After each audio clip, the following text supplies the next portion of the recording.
This child's image was used to demonstrate the brutality of the Syrian government's campaign to retake militant-held East Aleppo last fall. Who can forget when the sweet, helpless face of Omran Dakhnish moved one CNN host to make this emotional appeal? What strikes me is we shed tears, but there are no tears here. He doesn't cry once. That little boy is in total shock. He's stunned inside his home one moment, and the next, lost in the flurry and the fury of war and chaos. At least 3 people were killed by this bomb in this neighborhood. This is Omran. He's alive. We wanted you to know. Yes, Omran is alive, and unfortunately for the media once captivated by his likeness, his family is talking. Because like many civilians trapped in Aleppo as a horrific battle between insurgents and the government rolled on, they stayed loyal to Syrian President Assad. In an interview at the home his family has returned to, Omran's father says the way the media used his son's tragedy was propaganda. However, it seems like Amanpour may have stuck her neck out a bit too far now after the picture of Omran Dakhnish, little Omran, was paraded all across Western TV screens. Amanpour attacked Russian Foreign Minister Sergei Lavrov with the image in order to browbeat him and claim that Russia was supporting a butcher in Syria who's killing civilians with abandon. Omran Dakhnish, she's 5 years old. That is a war crime, sir. Amanpour challenged to interview Aleppo Boy she exploited for war propaganda. This comes via Brandon Turbeville on Activist Post. Hyped and heaped with praise from establishment corners all across Troll America, the heavily opinionated Christiane Amanpour has long promoted the line of the military-industrial complex whenever its methods come in the form of humanitarian love bombs and war under the guise of responsibility to protect, R2P, as we've talked about here many times. Amanpour has long been a successful propagandist for the establishment, particularly when it came to Syria. I can barely contain myself at this point. How many more times do we have to say that weapons of mass destruction were used?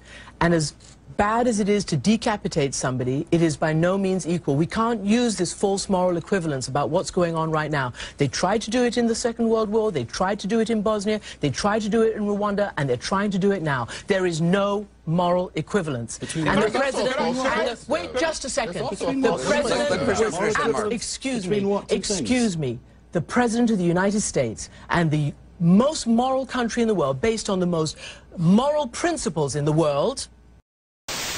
So with the additional steps I ordered last month, we're speeding up training of ISIL forces, including volunteers from Sunni tribes in Anbar province. At least that's the fundamental principle that the United States rests on. Cannot allow this to go unchecked. Cannot allow this to go unchecked. Christiane Amanpour is a longtime CFR crony. Her hubby, James P. Rubin, is a card-carrying member of the Council on Foreign Relations. He also served in the State Department during the Bill Clinton administration, and while at Columbia, Rubin was a student of Zalmay Khalilzad, later U.S. ambassador to Afghanistan, Iraq, and the United Nations under President George W. Bush. RT is challenging CNN journalist Christiane Amanpour to travel to the Syrian city of Aleppo with one of our crews to interview Omran Dakhnish. He's the little boy you'll remember who came to symbolize the country's suffering last August after photos emerged of him sitting ashen-faced and shell-shocked in the back of an ambulance. Our editor-in-chief, Margarita Simonian, threw down the gauntlet after RT exposed how his story had been misrepresented by many outlets. The Russian Foreign Ministry spokesperson also said earlier that she believes the CNN correspondent was guilty of using Omran's story to manipulate public opinion. The boy was really wounded, but all the situation surrounding him was completely distorted by the alleged human rights activists and journalists, including Amanpour. She bluntly manipulated public opinion. If she started this story, and she even wasn't idle to come to Moscow and show the picture to Lavrov, maybe she'll have enough courage and journalist ethics and conscience to end it, to go to Aleppo and find the boy's family and make an honest interview. This is great to see CFR Amanpour being called out on her disgusting use of this propaganda, and it is nothing other than propaganda because, of course, these prostitutes do not care about the children that they cry their crocodile tears over. They are simply PR stunts that are used to make political points, and this puts that into crystal clear perspective. And of course, it was Amanpour dramatically confronting Sergei Lavrov, the Russian foreign minister, with the picture of Omran. "This is a war crime, sir." That was the one of the iconic moments of the whole Aleppo nonsense of last year, with all of the lies that were flying around about it. And of course, the implication being that it was Russian bombs that did this, when in fact even the Western MSM couldn't decide if it was Syrian government or maybe it was the Russians. We don't really know what strike it was, but anyway, that's not important. Whereas, of course, Omran's father, the person who's actually affected by this, says that he didn't hear any planes. He didn't know if it was an airplane at all. It could have been the rebels, those valiant, wonderful rebels who were, of course, just the innocent people in all of this, right? Wait, no, they're the terrorists that terrorized the people of Aleppo for many, many months, with the active complicity of the MSM. In terms of our support of opposition groups inside of Syria, I made very clear early on that the United States couldn't impose a military solution on Syria either, but that it was in our interest to make sure that we were engaged with moderate opposition inside of Syria, because eventually Syria will fall. The Assad regime will fall. And we have to have somebody who we're working with that we can help pick up the pieces and stitch back together a cohesive, coherent country. And so we will continue to support them. Now that little Omran and his dad have resurfaced, Amanpour's propaganda falls all apart. The boy's father has revealed that the photo was nothing more than a clever photo op taken by the Academy Award-winning, Oscar-winning White Helmets, of course, for the purpose of demonizing the Syrian government. When we spoke to Omran's father, he told us that the White Helmets group, who portray themselves as a brigade of rescuers, first aid responders, they were busy filming and taking photos of the boy instead of giving him first aid. And also they ignored requests by Omran's father to examine the site of the strike and the rubble. Here's more of what Mohammed told us. I am Mohammed Kir Daknish, the father of Omran. We have been in so much turmoil in eastern Aleppo because of the insurgents and because of the issues they made propaganda about. The boy, thank God, is all right. He had minor injury. We were sitting in our house like this. Omran and I were spending time having fun on our cell phones. Then the strike happened.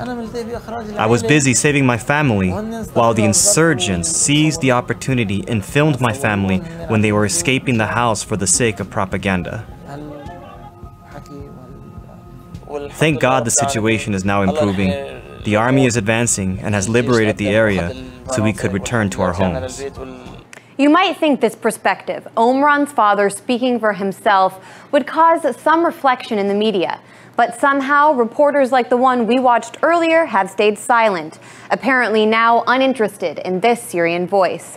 Of course, Christiane Amanpour cannot respond to this. She cannot acknowledge this story at all, because there is no way to spin this. You cannot cry crocodile tears over a boy and then refuse to talk to him or his family or report on what they think about this event that these prostitutes were using as propaganda. So Christiane Amanpour, she cannot address this. She will never, I guarantee you, she will never address this unless, you have some actual citizen journalists, confronting these prostitutes on the street or wherever you find them, sticking a camera in their face and demanding answers about this. That's what I'd love to see. I'd love to see everyone tweeting and emailing and making an issue out of this story. Again, not because I think Christiane Amanpour will ever say anything about it, but because we need to show the public that these prostitutes who cry these crocodile tears do not care about the children that they're using as PR props in their propaganda campaigns.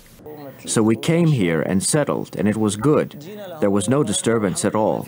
And then he was back in the media. They talk about him, the person who photographed him. They talk about him as if he is theirs. This is my son. All I want is for them to leave him alone. Omran's father said insurgents in Aleppo who were backed by the United States intimidated his family and that he's refused offers to do interviews attacking the government, even in exchange for money. Yet, according to the media, Omran was proof of U.S. inaction in Syria. His name is Omran Daknish. He's a little boy who survived a bombing. What's worse, not knowing about Aleppo or knowing all along and not acting on it? I'm going to tell you a tale of two Syrian boys, Omran and Abdullah. One boy, Omran, is alive and well today. The other, Abdullah, had his head slowly sliced off with a blunt knife by the US armed and trained FSA rebels. So, we could have had something special. When the so-called rebels came to us, we should have said, fellas, we're going to help you. We want 50% of your oil. They would have said, thank you very much. We have a deal. Write it down. Sign it. We have a deal. We would have been a rich nation again. But it was Omran's dust-covered face which appeared in every headline and front page of every mainstream media outlet around the world, while Abdullah's face was concealed and his story covered up.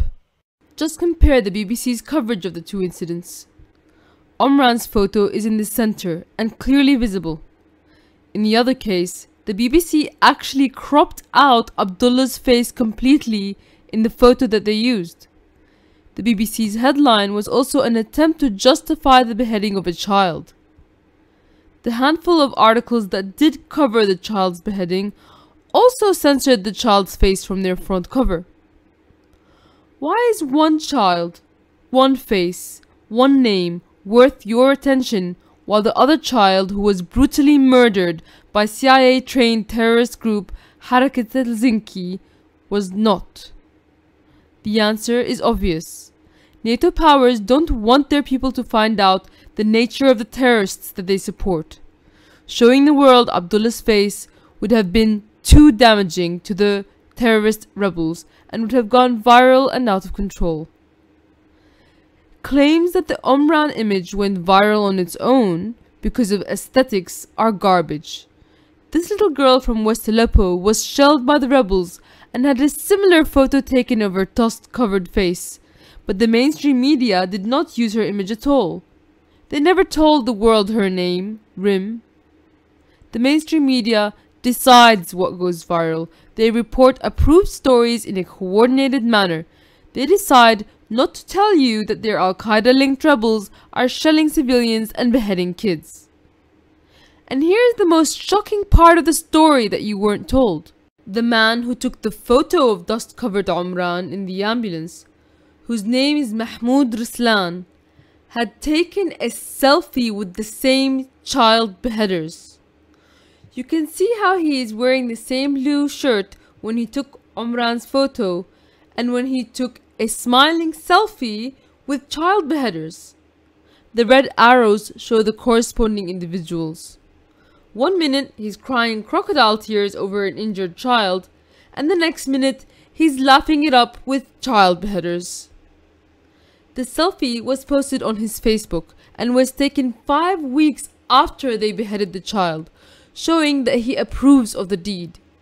He outright admitted to the Telegraph that he took the selfie with the child beheaders Harakat al-Zinki rebel group. But in his idiocy, he tried to justify this by claiming the 12-year-old Abdullah was actually a 19-year-old dwarf, as though that makes the beheading okay in his demented mind. In any case, his beheader friends disagree with his lame cover-up attempt. هي أسرى لواء القدس اليوم ما ضل عنده زلم بعت لنا أطفال اليوم ما شاء الله ما ضل عنده زلم تكبير الله أكبر هاي كليبك يا بشار هاي كليبك معك على أولاد أطفال لواء القدس الله أكبر. In the humanitarian Mahmoud Ruslan's other Facebook posts, he encourages suicide bombings. One post reads, "With the suicide fighters from the land of battles and butchery from Aleppo, we bring you tidings of impending joy." Another reads, "Thousands of suicide fighters and tens of booby traps are being prepared for the great battle in Aleppo.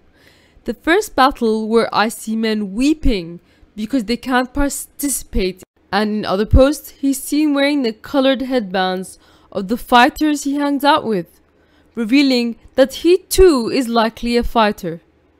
This is very interesting because Mahmoud Ruslan works for the AFP and is linked to the White Helmets group. His employers have a lot to answer to. Most importantly, the world must know the story behind 12-year-old Abdullah's beheading by the CIA-vetted, trained and armed rebel group Harakat al-Zinki. The CIA admit that they gave this group Tau missiles and trained them. To this date, the State Department will not confirm or deny whether they stopped funding them with US taxpayers' dollars. The world must learn about this.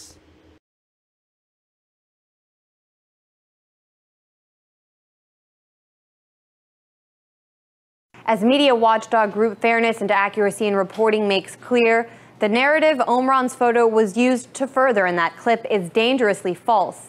And it's important, quote, to point out to Tapper the truth that keeps getting lost. As we know, the dinosaur media is not a huge fan of subtext and context and going back and cleaning up and following up on stories.